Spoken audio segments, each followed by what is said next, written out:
Hello. The Gospel reading at today's Eucharist was the feeding of the 5,000 as recorded in St. John's Gospel. If you didn't hear it, I commend it to you. It's in chapter 6, verses 1 to 15. The story appears in all four Gospels. Incidentally, it's the only miracle to do so. But John's account is longer, and as is often the case, more obviously full of meaning. John often calls Jesus' gestures signs because they refer to something more important than what is being described on the surface. Here, Jesus and the disciples are with a huge crowd in an isolated place on the far side of the Sea of Galilee. The people are a long way from home and feeling hungry. Philip sensibly points out that they don't have enough money to buy bread. It would cost 6 months' wages to feed such a huge number. Andrew, perhaps laughingly, points to a boy's packed lunch: 5 barley loaves, small rolls we might say, and 2 small fish. Jesus gets the people to sit down on the grass. Guests would be invited to sit. Servants would have to stand.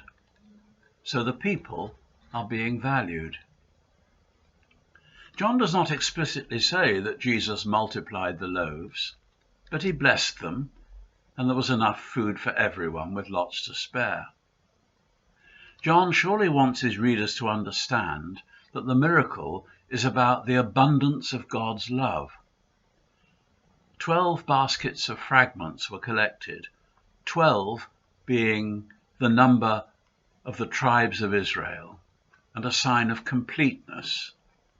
In other words, all people were to be provided for. We're told that it began to dawn on people that Jesus must be the great prophet so long expected in the Old Testament. After the feeding and the careful gathering up of all the fragments, he withdraws, perhaps to allow the people to reflect on the inner meaning of the miracle of the feeding, and their mission to carry on God's work of love and compassion.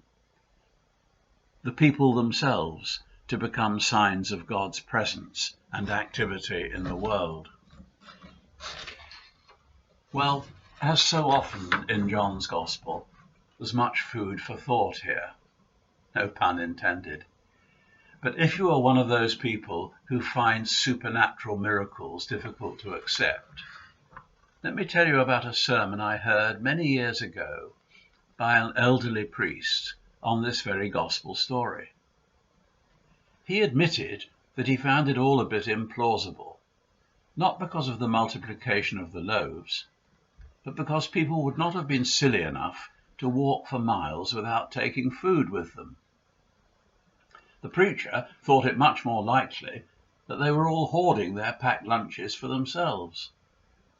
Jesus shared one lad's food, and the people, moved by his example, promptly did the same, and there was more than enough for everyone.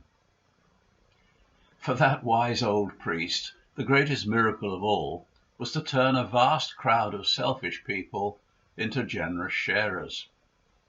It was a sign, right enough, but a sign that whether or not God changes loaves and fishes, he certainly can and does change men and women. Well, whichever interpretation you prefer, our prayer can surely be the same.